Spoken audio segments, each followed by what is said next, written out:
Let's go, huh? The battle blazers 1-2. Gotta make layups. We gotta rebound. This is Utah Tech basketball and the John Judkins Coaches Show. Great win. Proud of you. Let's keep it going.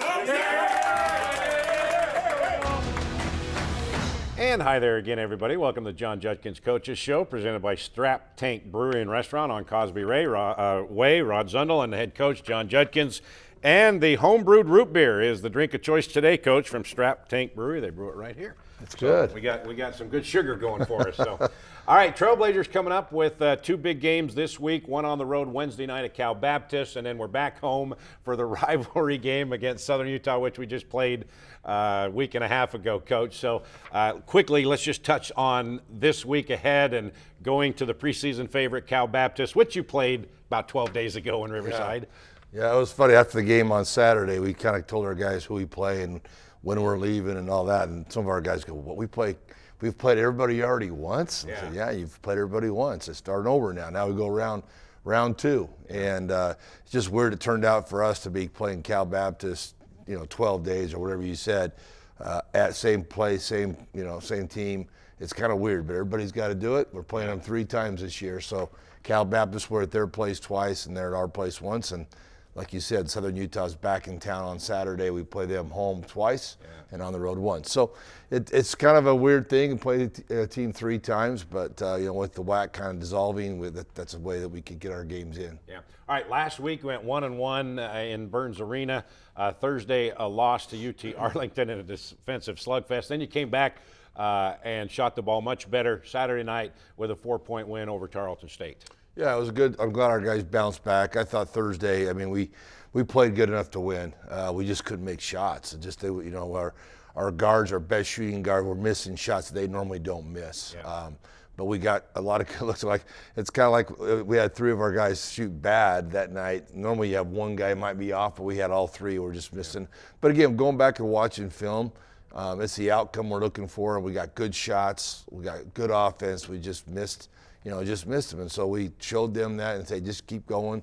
They're going to fall. They're going to fall. And Saturday they did. Yeah, they're a defensive pressurizing team, and you knew that. Most Texas teams are. But when you talk about your defense, you held the Mavs to 32% shooting, 3 for 12 from 3-point land. You forced 16 turnovers, and you only had 8 turnovers. Yeah, if you look at the stats, you think we'd won. That's how you look at it. It's just we just couldn't make it. But our defense was excellent. That's what kept us in the game. Our rebounding kept us in the game. When you're not shooting the ball, you got to do other things well, and that's what we did. We defended and we rebounded, and that gave us a chance to win that game. Yeah, you shot 32%. That's about 16% below your average. Well, the first You're half one of the was, best. The first half was like league. 22%. Yeah. It was really bad, and then we kind of got shot better the second half, but then it moved it up to 32. You're right. But again, you have those nights. Yeah. They're a good defensive team. Don't get me wrong. They're really good on ball. Yeah. They're not an off ball. We could hurt them a little bit more. That's where we had our looks and just missed it. Yeah, 1 for 15 from 3-point land. I bring that up because that's the only time this season you haven't hit at least 5 3-pointers in a game. So that was an anomaly. Ethan Potter, though, had his 3rd double-double of the season, 16-11. Tanner Davis, 16 points, 5 rebounds, 2 assists, 2 steals. Yeah, Ethan's been playing well. Tanner had a big game there. And again, those guys were the ones that kind of picked up the slack where our guards were not shooting the ball as well. Those guys came in, and that's good. It's good to do that. When some guy's not on, somebody else has got to step it up, and those 2 did. Okay, so you had a bad shooting night Thursday night at home. You lost by 4. Your defense played great. Then you moved to Saturday with another defensive pressurizing kind of team in Tarleton State, and they were even with you in the standings, so this was crucial moving up and down because we're halfway through the season and you're jockeying for position already for the WAC tournament. Well, they lost the night before in SUU by 106 to 105. Yeah, by 1. Yeah, 1 in overtime. So we know they were going to be hungry and mad because they lost. We lost. We knew we're tied with them. We knew it was going to be a battle. They have the national, what do you want to call it, top scorer of the Division I rankings. Johnson averaged 25 a game. So you held him to 11. Yeah, so we knew they were going to be out to kind of get us, but our guys came out and played well. We had a good week. The practices were good. Yeah. We were defending. We shot the ball better. We started building that lead and go, okay, here we go, and then we Kind of had some turnovers, some missed foul shots down the stretch, but they're a tough team to play. Yeah. They play defense a lot different than everybody else. They really gamble, and if you can get, we always say, make one more pass, give it up one more, a great shot or a good shot for a better shot. Yeah. That's kind of what we were trying to do, and we got some really good looks. Okay, so talking about that gambling style defense for Tarleton State, they were number 1 in the country in forcing turnovers at 19 a game. You only had 16, so below their average. They were number 3 in the nation in steals per game, 11, and they had 10, so below their average of steals. And then we talked about the nation's leading scorer, 25 points a game. Dior Johnson only had 11. So as we take a look at the highlights, you wanted to see your team bounce back, and you kind of knew that they would. They weren't going to do that, and it started right off the bat, the first 30 seconds with Juice. Yeah, they're getting good penetration right there by chance and finds Juice wide open. And then Noah hit his first 3. They did a good job finding him. He was shot ready, something we've been working with him a little bit better with. But look, he's catching and shooting in rhythm. And he drills the first 3 right there we hit. And that left the middle open for Tanner. Then they have to extend out. I mean, when you start hitting those outside shots, they collapse, or vice versa. You go inside and they start digging in, and then you kick it back out. So it was nice to start off the game. We hit our first couple of 3s that opened it up for Ethan. There's a good pick and roll. Yeah. Again, just getting the ball out of the double team. They double teamed our pick and rolls, a real hard hedge. If we could get it out, we call them short rolls or kick. There's a good drive by Juice. Kicks it over to Britt, and Britt gives it back to Juice for a layup. Then here's a gambling defense at the end, and that was a little spin Ethan, move. Yeah, right at the buzzer, or shot clock was running down. He did a good job. We had a lot of those in that game, the shot clock running down, but our guys did a good job not panicking. And second half started off well again. Yeah, good. This extra pass, penetration, kick it out, then we make one more pass to a wide open shot.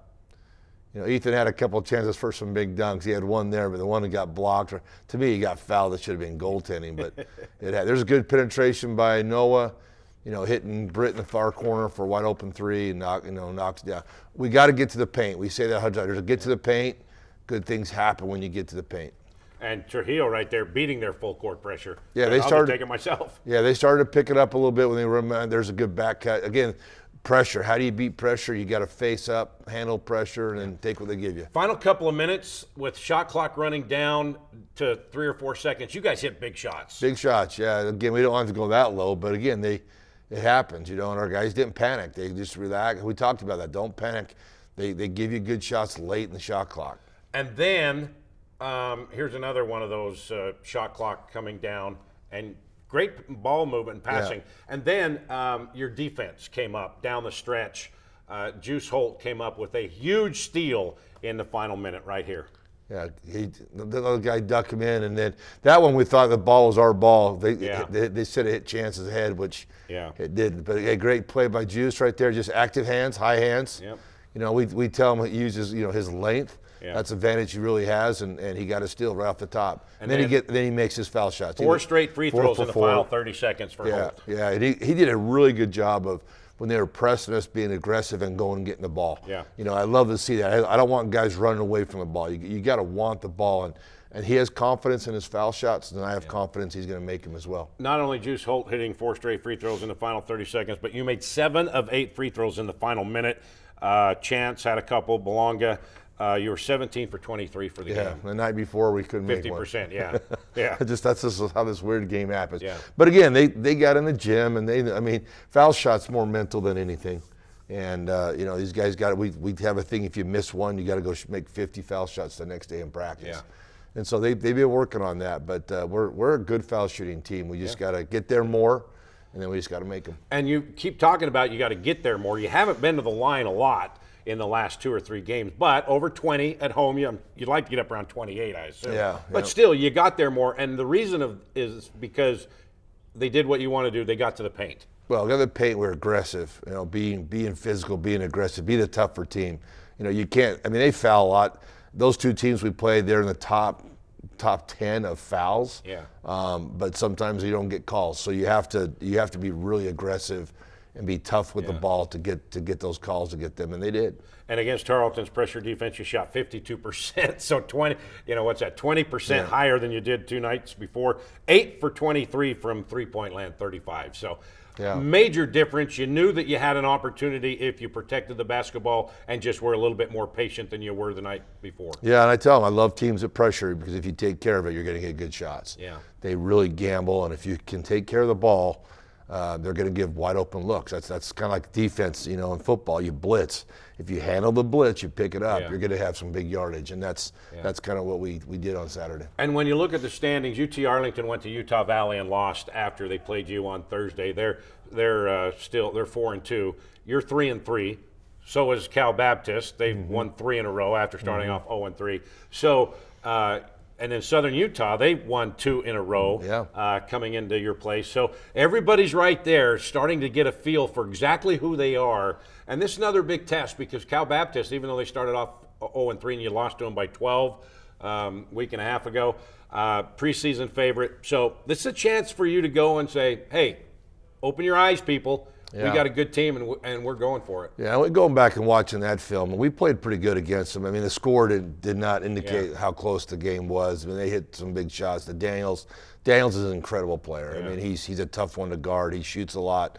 When he gets the ball in his hand, he's going to try to score. We got to do a better job on him, containing him. But the ones that hurt us were, I mean, he got his 20. But number 33, what's his last name? Yeah. Johnson. Anyway, he had 20-something. Yeah. Number 3 hurt us as well. So we got to do a better job with the other ones. But our guys will be ready. They remember that taste they had in their mouth losing that one. But now, like you said, Rob, we played everybody once. We went 3-3. Now we start over and play everybody a second time. We got to do better than 3-3. Yeah. And we'll be there. And you talked about Dom Daniels, you held him right around his average or below. The stars of the team you're taking care of. Yeah. Holcomb for Utah Valley held him below his average, and then Dior Johnson, 25 a game, and will put up 40 a couple nights before at Southern Utah. You held him way below his average. So you're doing a good job on the stars. Yeah, we're that's our thing, but we got to do better with the other ones. And the other ones are just rebounding or just not communicating on a defensive set, but something we have to do better. That's something we have to get better with. We'll talk more about California Baptist, and the game is going to be on Wednesday. Why are they playing on Wednesday instead of Thursday this week? I think the travel. I think there's some other teams who are traveling a little farther than normal, and so I think they give that. What they can't do is give one team a Wednesday game and everybody else a Thursday game. So they decided to make everybody Wednesday. Yeah. It doesn't help us with SU. SU plays at home on Wednesday and then they come to our place on Saturday. Yeah. So it's kind of dumb, but again, we have no control over that. But I like that getting home because we don't get back till Thursday. Give us a good Thursday, Friday, getting ready for Saturday. All right, we'll talk more about California Baptist in just a bit, but we're going to take a break. When we come back, Juice Holt will join us after he had a big game on Saturday, made some clutch plays down the stretch. That's when the coach, John Judkins Coaches Show, comes back. Welcome to Utah Tech University. From classrooms to cliffs and lectures to lakes. Here, we celebrate active learning, active life.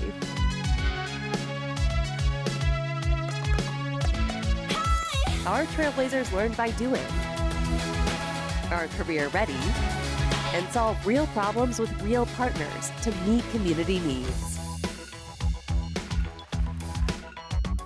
Here, students get the full college experience and choose from 300 affordable academic programs.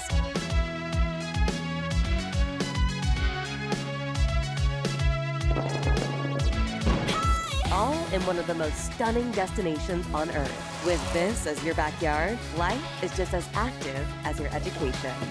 Come experience active learning, active life at Utah Tech University. Back here on the John Judkins Coaches Show, Rod, Coach Juddy, and please welcome for the first time, Jashawn Holt. They call him Juice. So I can see where you get Juice from Jashawn, but who gave you the first time that they called you Juice? Who was that? I want to give a shout out to Coach Armstrong. It was my 5th grade coach. So, 5th grade? Yeah, 5th grade. And it stuck? Yeah, it stuck. And, people started calling me in school, teachers, coaches. It just stuck along. So everybody calls you Juice. Do they even call you Jashawn anymore? It's easier to call me Juice, so I feel like more juice than Jason, for sure. All right, so let's go back to Saturday. After Thursday, what was the mentality of that team in the locker room? Because you guys are a really good shooting team, one of the top in the conference, but you had an off night Thursday, right? I mean, you can't sugarcoat it. Everybody has that once in a while, but just talk about if you guys talked about that or what was said and how you guys were able to come back and have such a hot shooting night on Saturday. Yeah, I think we definitely have confident players. You know, I feel like we put work in the gym. We believe that we're a better shooting team than that one night, and you know, we have confidence. You know, we know we're gonna turn back around and make shots. Yeah. Now you transferred in here from Kennesaw State last year, right? Yes, sir. And you played at Georgia and Alabama as well. So when coach tries to get you ready for the Texas style defense, because they like to pressure and get after, and they're quick, right? So how was it in the preparation for this? Because it's the first time, you know, that you faced a Texas team at home. You took care of Abilene Christian, but just talk about that pressurizing defense and the opportunities, because they're like gnats, they're like little pests, but it gives you opportunities to get some open looks. Yeah, I believe, you know, I think coach emphasized, you know, physicality, and that was going to be a physical game. So really just preparing for that mentally, knowing that, you know, there's going to be fouls, hard fouls in the game, and just fight through it. Yeah. So talk about here, your first year, you're a senior, new place, you're from Tacoma, Washington, so not too far away, but had you ever been to Utah or St. George or even knew where it was before you came here? No clue, you know. This is actually my first time in Utah as well, so not been in St. George or Utah.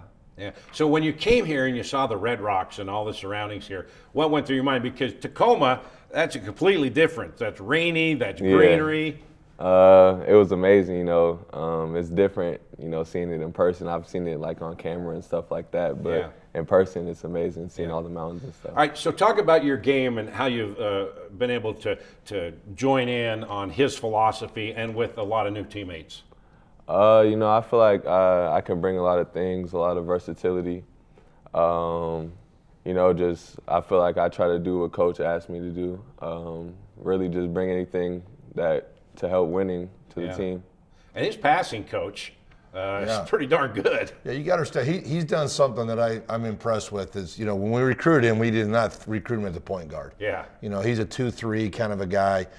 We've had some injuries. We had some guys that just never got back, you know, with our point guard situation. So we've kind of had to, hey, you got to play the point. And he, you know, he was willing to do that. And he wants to win, so he'll do what. I love his competitiveness. Sometimes I got to get in on and tell him to relax. Yeah. But I love that competitiveness. I mean, that's not an easy thing to have. Yeah. Some guys are too laid back. I want to win, coach. I'll do whatever. So he's playing the point a lot. You noticed lately our last couple of games, him and Chance have been sharing that a little bit more.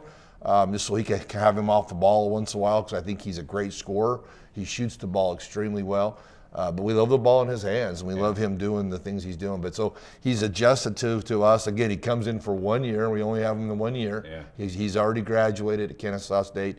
He has the 1 year. He wants to win. He wants to do well, and hopefully get a chance to go play professionally. So he's done really well for us. You talk about him, you want him to relax sometimes, but between Juice and Chance, they don't smile a lot. They've got a frown on their face. You get after it. So just talk about that competitive attitude, because you're not afraid to show your expression out on the court. That's fun. Yeah, for sure. You know, I think it just comes from, you know, where I come from, you know, transferring a lot of places. You know, I was always a new guy.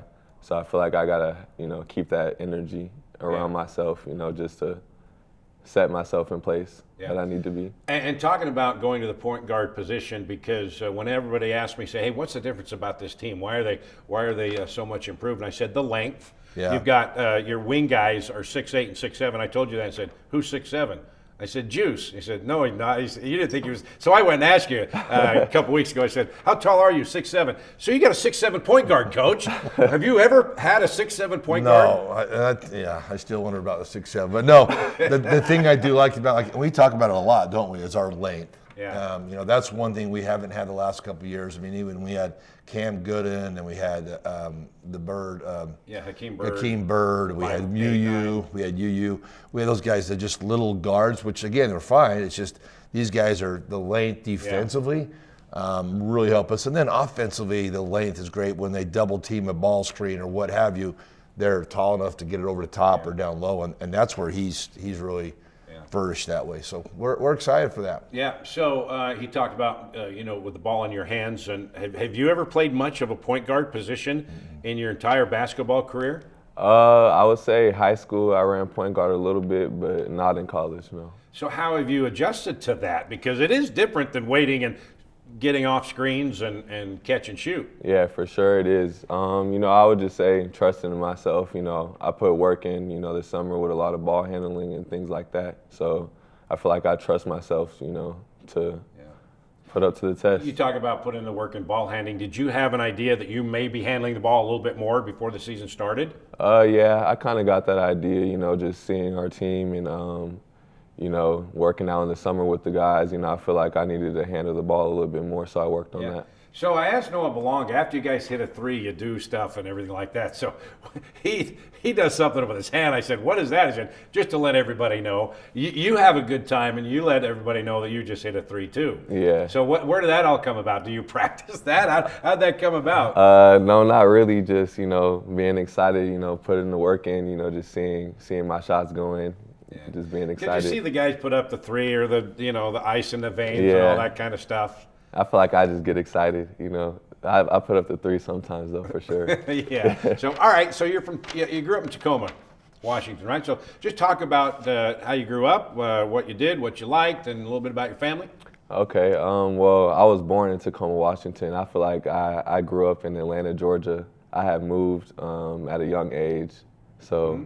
Yeah, I grew up in Atlanta, Georgia, with my mother, just, She the boss? Yeah, for sure. Definitely the boss. That's good. Yeah. And then, so you grew up in Georgia then. Is that the reason you went to Georgia and Alabama right off the bat? Yeah, for sure. Staying close to my mother, I feel like me and my mom have a good relationship, and I just wanted to stay close to her, get her to some games. Yeah. And then you went to Kennesaw State, right? Yes. So just talk about playing in the SEC, Georgia, and then Bama and all that. That's big time basketball. And then coming here, what can you take from being a part of that scene? What I could take, I feel like is experience. That's really about, the only thing I feel like is a difference. Just being on a bigger level, higher level, I would say. Just knowing certain things. Yeah. And Coach, when you were looking to bring somebody in, obviously you needed length and shooters, but what is the one thing that said, you know what, this is a guy that's really going to help us out? Well, again, the competitiveness, the winner part of it. The other thing too, Rob, with this transfer portal and all that stuff that's going on, the advantage that we have is guys that maybe have gone to a bigger place like he's talking about, and they want to play more. And so they decide to come here, and that's kind of what he did. Hey, I want to play. It's my last year. Yeah. I want to play as much as I can, get that exposure, and get a chance to go play and make a lot of money. Yeah. That's kind of what he's trying to do. So those are kind of the guys when we get the portal. I mean, we don't have the $1 million, NLI. Hey, here you go. So what we can promise them is, hey, come and get some time, play, get your numbers up. Get a chance to have a chance to go play professional and make some money. So I think that was the reason why he decided to come here, and we're sure glad that he did. And that's same with Noah, some of our guys that we have. Those are the kind of guys that we're trying. Yeah, and Ethan, play Utah Valley, didn't play as much. Now he's playing more, and so that's kind of our recruiting thing. And we know we might only have him a year. Yeah. We know we might only. I mean, he's a senior, he's done, but. We might lose Noah. We might lose, Madiba. We might lose some of these guys' chance. We hope not, but our job is to try to keep them here. But they know they can come play a year, and if they got a chance to go bigger and better, they might try that. And you're getting that opportunity, and you're playing more than you ever have, right? Yeah, for sure. Yeah. Okay, so you graduated from Kennesaw State, right? What was your major? Sociology. Okay, so after basketball, it's not going to last forever. What do you want to do with your life if you don't make $1 bazillion playing basketball professionally? That's a good question. I don't feel like I have a plan B yet. Yeah, okay. I'm focused on basketball right now. All right, one day at a time. Good plan A. All right, going to take a break. More on the John Judkins Coaches Show. We'll get you ready for this week next. Welcome to Utah Tech University. From classrooms to cliffs and lectures to lakes, our trailblazers learn by doing, are career ready, and solve real problems with real partners to meet community needs. Come experience active learning, active life at Utah Tech University. Back on the John Judkins Coaches Show, Rod Zundel, Juddy, Juice Holt, senior transfer. All right, getting ready for 2 games this week. Let's start off with Cal Baptist Wednesday. When you played them before, you lost by 12, gave up 17 offensive rebounds. That was your downfall because you shot 48%, you shot 6 for 18 threes, 14 of 18 free throws, and only 9 turnovers. Coach, again, those stats say you should win. Well, again, and we we hit it again all week was rebounding. That's where they really, I mean, 17 offensive boards, yeah, that's too many, given those extra possessions. And a lot of those, Rod, they score. I always say they're worth 1 point, but really they're probably they're worth more than that. But that's our big thing. We got to guard, we got to keep them in front, and we got to get them off the glass. Yeah. And if we feel we do that, we got a chance to beat them. And as you look at the highlights and when you go back and look at the tape of the game, what do you see? Now, the offensive rebounds, but what do you see out of the way your team played? No, I thought we got some good shots. We knocked them down. Like I said, we shot the ball well. You know, we just got to keep them off the glass, and then we got to contain the other guys. We can't worry so much about Daniels that we forget about everybody else, because Daniel's going to get his.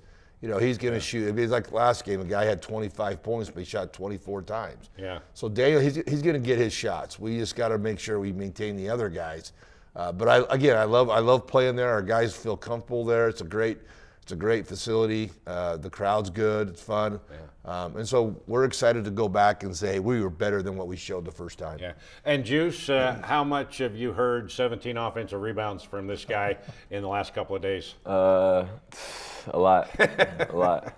So just talk about that, because that's kind of a you know, I say it's kind of a shot at your manhood, because rebounding is all about aggressiveness, and so you guys got a chance to regain that, because they took it away from you with those rebounds. Yeah, for Just sure. talk about the energy that you guys are going to take into that game on Wednesday, so that doesn't happen again. Yeah, for sure. You know, I feel like the first game we played them, they had threw the first punch, and that's obviously why the outcome of the game happened like that. I feel like this like time around, you know, we're gonna throw the first punch. Yeah. With rebounding. Yeah. So when you look at the videotape and go back to you know, just within 2 weeks what you did there, what do you see and what do you feel like you guys can improve on to go in and get a win from the preseason favorite? Really just aggressiveness. I feel like we need to be the aggressor in the whole game, and I feel like we'll be fine. Now, I know you don't look ahead to Southern Utah, but they won 2 in a row, both at home last week. But it's a good week. You know, this is a fun week. First of all, Juice, talk about this, going against a preseason favorite. Then you got a rivalry game for the second time in 2 weeks at your home, on your home floor. Yeah, I think, you know, one day at a time, one game at a time. But, yeah, for sure, I think it's a big week coming up. We got to get these 2 wins for sure. And, Coach, this is fun because you got a challenge ahead of you, and you see what you're made of. They're always challenged. I mean, you know, it's a big week. They're all big weeks. You know, you know, where we're at right now in the standings, we're in the middle. You know, we could jump up from middle all the way up to the top. So. So each week is so very important. But like I said, I mean, it's kind of cliche. Everybody says, oh, 1 game at a time. It's just true. It's just you have to take care of your business. But the WAC, like we talked about, Rod, earlier, you got to win at home. Yep. You can't lose at home, and you got to split or do what you can on the road. And, you know, we feel we've won at Cal Baptist before, so we know we can. We just got to go out there and get it done. We got to be the tougher team. You know, the tougher team wins games. I look at those guys. We got size on them. Where they beat us was just their facility, or their I can't say that, physicality. Being more tougher than we were, getting there and pushing and shoving. We got to be tougher and get to the foul line, Rod. We talk about that. We got to get to the foul line. I think that helps us a lot. Okay, before we go, you wear headphones in warm-ups, right? Yeah. What do you listen to get you psyched up? All type of stuff. Mostly some Atlanta music. You know, I say rap music. I listen to rap music a lot. You need some tough physicality music for Wednesday and pregame warm-ups, right? I got you. I got you. right. Yeah. Juice Holt, thanks. A pleasure to have you on the Coaches Show. Juddy? Yeah. All right. So we're going to be in Cal Baptist Wednesday night, 8 o'clock tip-off, 7:45 is the pregame on Trailblazer Sports Vision on YouTube, and then 8 o'clock tip-off on the Fan. All right, let's go get one win and then get another one back home, shall we? Sounds good. Since we're there, we might as well get it, right? There you go. All right, thanks for watching and listening to the Coach John Judkins Coaches Show. See you Wednesday night from Riverside, California.